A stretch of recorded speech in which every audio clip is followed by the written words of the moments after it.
शासनात police अधीक्षक जरी चांगलं काम करत असले तरी परळी असेल, अंबाजोगाई असेल, केज असेल किंवा एकूणच माजलगाव असेल, जिल्ह्यातली जी खालची पोलीस यंत्रणा आहे ते अत्यंत कुचकामी आहे। ते काम करण्यापेक्षा हप्ते वसुलीवर जास्त लक्ष देतात असा माझा ठाम आरोप आहे।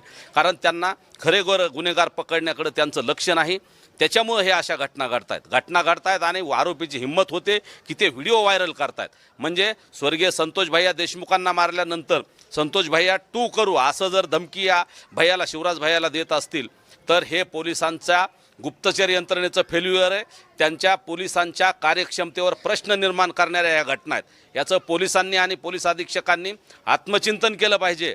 पालकमंत्री म्हणून अजितदादांनी सुद्धा या घटनेकडे गांभीर्यानं पाहून या भैयाची उद्या भेट घेतली पाहिजे आणि पोलीस दलात काय जे बदल करावे लागतील ते बदल करून नॉन करप्ट अधिकारी आणि कुठल्याही राजकीय कुठल्याच्याही दबावाला बळी न पडणारे अधिकारी इथं आणले पाहिजे। तरच बीड जिल्ह्यातली ही कायदा आणि